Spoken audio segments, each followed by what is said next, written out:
우리가 6kg 정도 빠지게 되면요, 되게 재밌는 현상이 생깁니다. 일단 빼신 분들 얘기를 종합해 보면요, 주변에서 몸매가 날씬해졌다는 얘기를 좀 듣게 되고요. 뿐만 아니라 몸이 좀 되게 가벼워지고, 원래 허리 통증이나 무릎 발목 통증이 있으셨던 분들은 통증이 굉장히 경감된다고 합니다. 그런데 여러분, 혹시 이 질문에 답변해 보실 수 있으실까요? 우리가 6kg를 뺄 때 서서히 한 달에 1kg씩 6개월을 빼는 거 하고요, 한 달 정도의 기간에 빠르게 6kg를 빼고 그 이후에 5개월 동안 요요 관리를 하는 것 중 어떤 게 더 나을까요? 자, 오늘은 후자에 해당하는 3주, 길면 한 달 안에 살 빼는 방법에 대해서 좀 다뤄보도록 할 텐데요. 간단하게 해결 방법만 궁금하신 분들은 아래 고정 댓글에 링크를 클릭해 보시면 되겠습니다.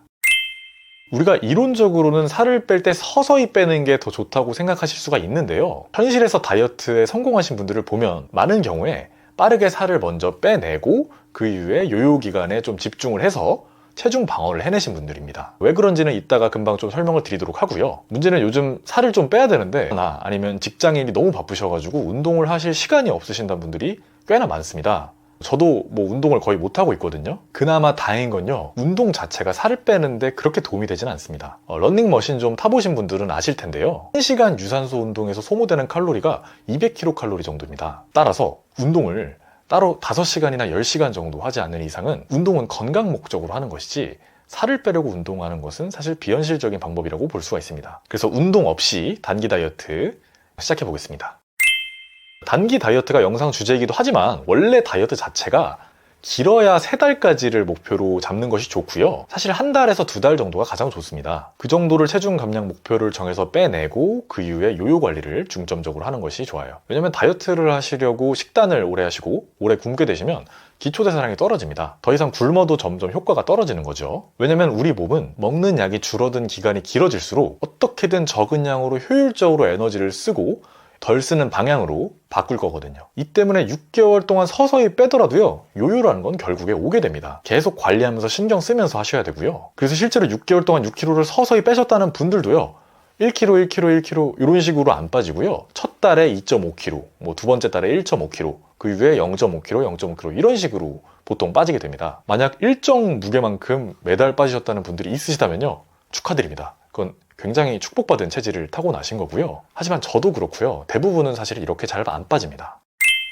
단기에 살 빼기 위해서 첫 번째로 필요한 건 디톡스 기간입니다. 물 단식이나 금식을 하면요, 우리 몸에 바쁘게 돌아가는 공장인 췌장을 일단 좀 쉬게 해주고요, 인슐린도 안정시켜줍니다. 뭐 유명한 간헐적 단식이나 요즘 유행하는 스위치온 다이어트에도 이런 기간이 그래서 있더라고요. 그런데 이런 디톡스 기간에 우려되는 부분이 한 가지 있죠. 식사를 갑자기 급격히 줄이면요, 3, 4일 내로 금식 반응이 나타나서 대사량이 급격히 줄어들거든요. 그래서 반드시 이 디톡스 기간은 짧게 해주셔야 되는데요, 저는 이틀 정도를 개인적으로 권장드립니다. 이틀이면 우리 몸의 노폐물들이 어느 정도 빠져나오고 열심히 일하던 소화기관들이 휴식을 취하기 적당한 시간이라고 볼 수가 있는데요, 이 기간 동안 물을 많이 드셔주시고, 혹시 변비가 있으신 분들은 유산균도 충분히 챙겨 드시면서 최대한 배출에 집중을 해주시면 될 것 같습니다.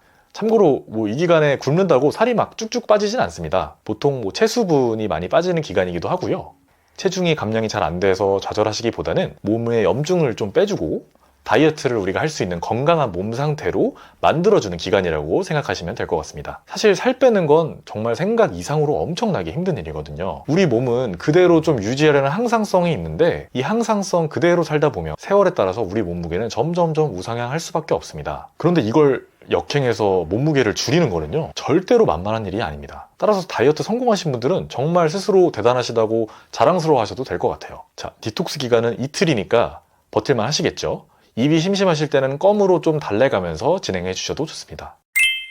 자, 이제 본 다이어트 기간입니다. 먼저 말씀드릴 부분이요, 스트레스가 없어야 되고요, 그리고 수면의 퀄리티가 좋아야 됩니다. 어떻게 보면 두 가지 결이 조금 비슷한데, 특히 갱년기 같은 경우에는 수면의 질이 확보가 잘 안 되면 살이 잘 안 빠집니다. 만약에 수면의 질의 악화를 겪고 계시다면 이것부터 좀 해결하시길 바라고요. 무작정 병원부터 가시기보다는 일단 수면 위생 점검을 한번 해보세요. 일단 수면제를 겪고 계시다면 커피를 좀 끊는 것이 좋습니다. 카페인 반감기를 고려하면요, 우리가 정오에 마신 커피도 수면의 질에 안 좋은 영향을 줄 수가 있거든요. 하지만 커피보다 더 중요한 건 스마트폰, 취침 시간 3시간부터는 안 보는 것이 좋고요. 도저히 안 보는 게 힘들다 싶으시면요, 저녁 시간에는 스마트폰에 있는 블루라이트 차단 기능, 뭐 핸드폰에 따라서 휴대폰 편하게 보기 기능 같은 것을 활용해 주시면 좋습니다. 결국 운동 없이 살을 빼려면 식사량을 줄여야 하는 건 당연한 겁니다. 보통 성인 여성분들의 경우 저희 병원에서 목표로 말씀드리는 체중은 한 달에 몸무게 전체 7% 정도의 감량이에요. 식사 관련 꿀팁을 먼저 하나 드리겠습니다. 포만감이라는 건 식사를 시작하고 20분 후에 시작이 되거든요. 따라서 식사 20분 전에 다이어트에 좋은 간식을 미리 드셔주는 겁니다. 저희 채널 공식 간식 딱 4가지가 있죠. 뭐였죠? 오방달자, 오이, 방울토마토, 삶은 달걀, 자몽. 요것들이죠. 요것들 외에는 딱히 추천드리진 않고요. 뭐 예를 들어서 방울토마토 10개라든지 자몽 뭐 반 개, 아니면 뭐 삶은 달걀 하나, 오이 하나, 요 정도를 식사 20분 전에 미리 드셔주시고 식사 들어가시면 배불러서 생각보다 밥 많이 못 먹습니다. 그렇게 뭐 700kcal까지 줄여주시는데 이게 막 칼로리 계산 엄청 빡빡하게 하실 필요는 없어요. 사실 칼로리보다는 중요한 건 먹는 음식의 질이거든요. 당질을 최대한 제한하셔야 되고요. 밥, 빵, 면 같은 이런 탄수화물들 절반으로 줄여주셔야 합니다. 헬스장에서 추천을 가끔 하곤 하는 고구마나 단백질 쉐이크는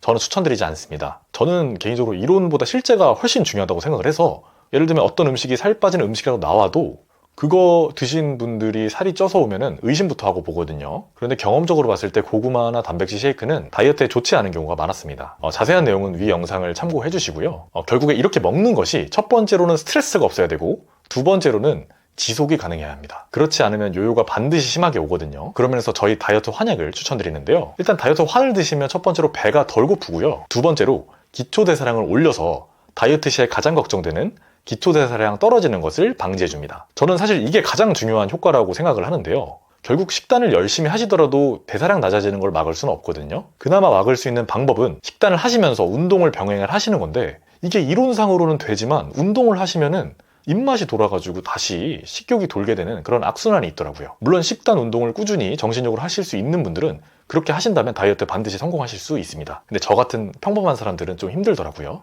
세 번째로는요. 굶어서 발생하는 스트레스나 짜증나거나 힘이 좀 빠지는 증상을 해결해 줍니다. 어떻게 이런 것들이 가능한지는 위 영상을 좀 참고해 보시면 좋겠고요. 이 다이어트 환약에 대한 꿀팁을 좀 드려볼게요. 일단 심장 두근거리거나 잠 못 자고 좀 붕 뜬 기분, 이건 사실 환약의 부작용은 아니거든요. 용량이 안 맞을 때 주로 나는 증상이라서 나한테 맞는 용량만큼만 드시면 사실 큰 문제는 없습니다. 그런데 분명 똑같은 성분의 약을 먹더라도 어떤 분들은 3kg에서 5kg가 더 빠지시는 분들이 있어요. 그래서 이런 분들을 보고 또 비교적 안 빠지시는 분들을 추적 관찰해 본 결과 제일 하지 말아야 할 건 약을 먹다 안 먹다 하는 거예요. 약을 먹다 안 먹다 하면은 몸이 헷갈리기도 하고요. 사실 이런 분들이 말씀하시는 게 약을 좀 오래 먹고 싶어서 그렇다라고 말씀하시는데 다이어트 약은 길게 먹는다고 살이 더 빠지거나 이런 건 아니거든요. 아까 말씀드렸듯 길어야 3달까지를 최대로 보고 한 달, 2달 정도가 좋습니다. 그 정도 체중 감량을 목표로 해서 빼고 그 이후에 요요 관리를 꾸준히 하시는 게 좋습니다. 요요 관리하실 때는요, 리미트 체중을 정해놓는 것이 좋아요. 요요는 온다고 가정을 하고 예를 들면 내가 55kg까지 뺐으면 그 1.5kg 위인 56.5kg는 내가 안 넘는다. 이런 식으로요. 보통 빼고 나면 살이 1.5kg 미만으로 찌는 걸 목표로 하자라고 말씀드려요. 그렇게 살은 금방 빼고 그 이후에 5, 6개월 동안 요요 관리를 하셔야 되는데요. 이 기간에 다이어트 기간 중 줄어들었던 대사량도 다시 늘어날 거고요. 약에 대한 내성도 점점 없어지게 됩니다. 보통 하루 3회 약 복용을 하시면서 700kcal 식이 제한을 하시게 되면요. 여성의 경우 몸무게의 7%, 남성의 경우 몸무게의 10% 정도 한 달간 체중 감량을 하실 수가 있는데요. 대충 목표 체중을 잡으시면 얼마나 걸릴지 역산이 가능하시겠죠. 사실 이거 없이 다이어트 하는 거 너무 불리한 게 아닌가 싶습니다. 저희 다이어트 약은요, 비대면 처방이 가능한데요. 관련 정보가 궁금하시다면 아래에 고정 댓글 링크를 참고해주세요. 영상 시청해주셔서 감사합니다.